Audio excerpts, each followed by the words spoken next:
Good morning. Happy Wednesday. So I'm going to continue reading the 10 True Tales, Heroes of 9/11. I hope that you enjoyed chapter 1 yesterday, learning a little bit more about 9/11 and why we celebrate Patriot Day. Today I'm going to have to record in two different sections. I'll stop in the middle of the chapter and then do another video. That way I can upload it for you to watch. So if it cuts off, that's why there will be a second recording. So I am going to start off by reading a little bit more about the World Trade Center, and then I will read one of the first personal interviews called We Can't Abandon Her. Okay. And I will be sending a quiz today. I'm sorry that yesterday's didn't work. We'll try a different way today. All right, the World Trade Center. The original World Trade Center was the complex of 7 buildings located in the heart of New York City's financial district in Lower Manhattan. Soaring above the site were 2 majestic 110-story office buildings known as the Twin Towers. Construction of the North Tower, 1 World Trade Center, was completed in December 1970, 7 months before the completion of the South Tower, 2 World Trade Center. Connecting the 2 towers was the 22-story Marriott Trade Center, 3 World Trade Center. Surrounding the towers were office buildings, the 9-story 4 World Trade Center and 5 World Trade Center, the 8-story 6 World Trade Center, which housed the offices of the United States Customs and the United States Bureau of Alcohol, Tobacco, and Firearms, among other government agencies, and the 47-story 7 World Trade Center. Altogether, the main World Trade Center complex, which was operated by the Port Authority of New York and New Jersey, covered 16 acres, large enough to have 2 zip codes and its own 1,333-person police department. The towers were so tall that on a clear day, you could see for 45 miles from the observation deck. The buildings had 16 miles of staircases and 43,600 windows. 68 miles of steel were used in their construction and enough concrete to build a road from New York City to Washington, D.C. More than 500 companies had offices in the Twin Towers. On a typical weekday, 50,000 people worked in the towers, with another 100,000 passing through as visitors. An estimated 14,000 people were in the towers on the morning of September 11th. In the 17-minute period between the attack on the North Tower and the one on the South Tower, New York City and the Port Authority had mobilized the largest rescue operation in the city's history, with more than 1,000 first responders, a number that would grow as the crisis worsened. Their main mission: to save lives. And here is a map of the World Trade Center Plaza. So you can see the North Tower and the South Tower where the planes hit, and then all the surrounding towers too. All right, our first personal interview is by Captain John J. Jonas, and he was from the Fire Department of New York, and this chapter is called We Can't Abandon Her. World Trade Center, 1060. Send every available ambulance, everything you've got, to the World Trade Center, now. In his 20-plus years at the Fire Department of New York, Captain J. Jonas had never heard such a radio transmission before. 1060 meant a catastrophic event. He and his 5 men from Chinatown's Ladder Company 6, nicknamed the Dragon Fighters, leaped onto their 50-foot-long hook and ladder truck, which then roared out of the firehouse.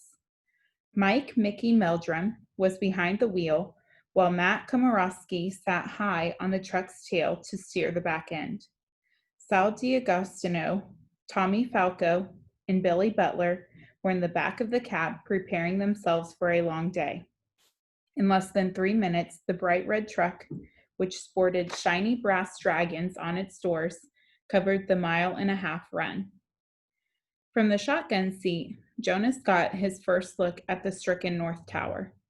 Smoke and flames were spewing out of gaping holes bored by American Airlines Boeing 767 that had crashed between the 93rd and 99th floors on the north base of the 110-story building.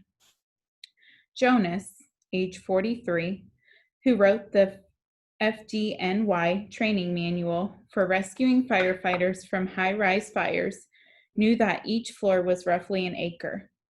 With the top 20 floors engulfed in flames, he was staring at a 20-acre fire raging 90 stories above. He thought, "This is the most unbelievable sight I've ever seen." It would soon become even more unbelievable. After Meldrum weaved the rig through a current of fleeing people, he parked the truck on West Street in front of the North Tower. As the men began taking equipment off the vehicle, they were bombarded by falling fragments of office furniture, glass shards, chunks of the building, and parts of the jetliner. "Run!" Jonas shouted. The men took cover under the pedestrian bridge that spanned the 4 lanes of West Street and connected the North Tower to the World Financial Center. To retrieve their gear, Jonas kept watch until he could see a let-up in the rain of debris. When it seemed clear, they dashed to the fire truck, grabbed their tools, and sprinted under the bridge. They darted back and forth 3 times to get what they needed. Then, lugging their gear, they hustled into the entrance of the burning building. It had been only 10 minutes since the plane had slammed into One World Trade Center. Jonas and his men rushed into the shattered lobby where victims had been burned and elevators were being treated. The firefighters reached the command post, a big console counter full of phones and monitors that were connected to smoke detectors and emergency communications throughout the building. Battalion Chief Joe Pfeiffer and Deputy Fire Chief Peter Hayden were juggling several phones at once while barking orders to the growing number of firefighters who had arrived. Office workers by the hundreds streamed from the stairwells in surprisingly orderly columns and were ushered safely out. Suddenly, the firefighters heard a loud explosion that shook the building.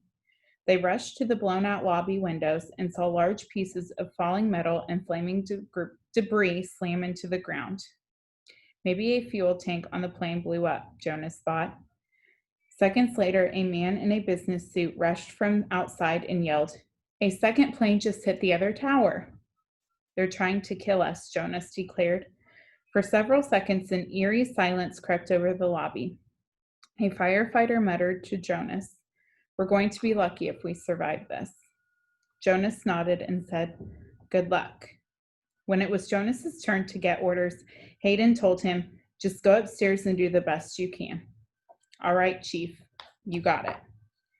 Jonas hurried over to his men and said, "Okay, here's the deal. We're going upstairs on a rescue mission to help out whoever needs it. The bad part is we can't take the elevators. After seeing those people burned coming out of the elevator, it's an unacceptable risk. That means we have to walk up 90 floors. We'll do 10 floors at a time, take a quick breather, and then push on for 10 more, so we'll have something left when we make it up there. I know walking up is a raw deal, but this is what we're doing."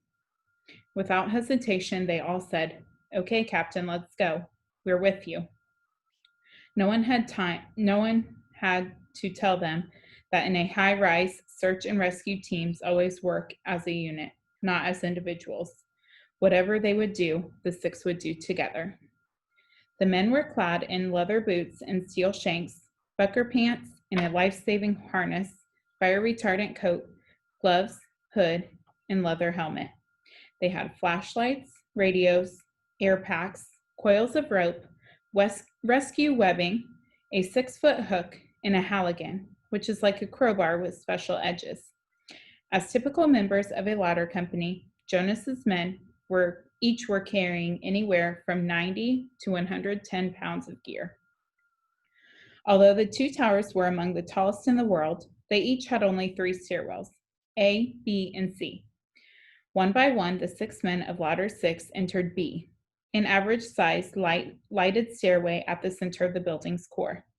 It had just enough room for the firefighters to walk up single file on the right, while sweaty people pounded down the steps on the left. In the hot, stale air, the firefighters' bodies quickly heated up from exertion and from their bunker gear, which didn't allow the perspiration to evaporate and cool them down. Water trickled down on the lower stairs from burst pipes and sprinklers.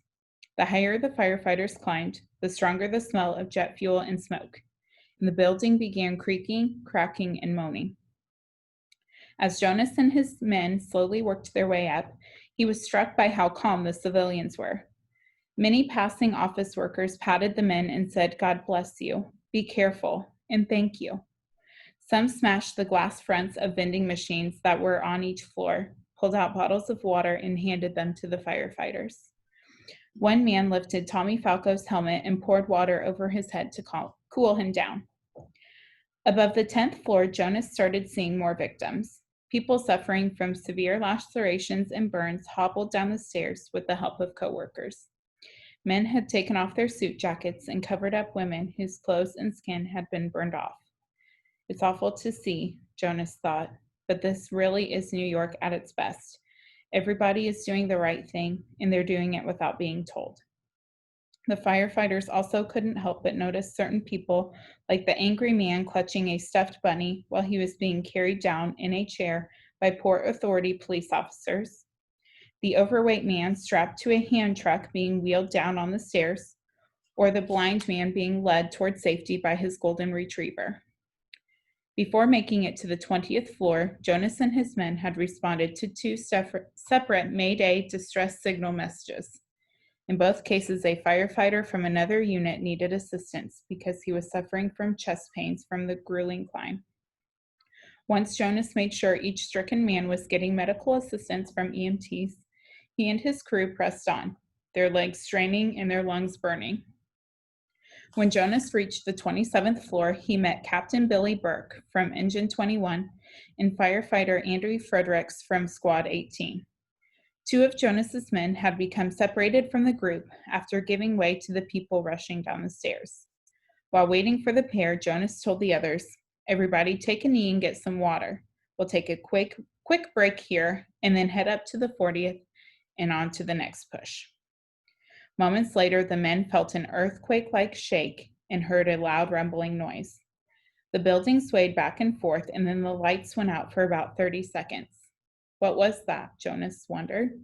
He turned to Burke and said, "Billy, you go check the windows on the south side, and I'll go check the windows on the north side, and maybe we can figure out what happened." At the north windows, all Jonas could see was white swirling dust pressing against the glass. Nothing could make that kind of dust except he met with Burke back at the stairwell and said, "Billy, is this what I think it is?"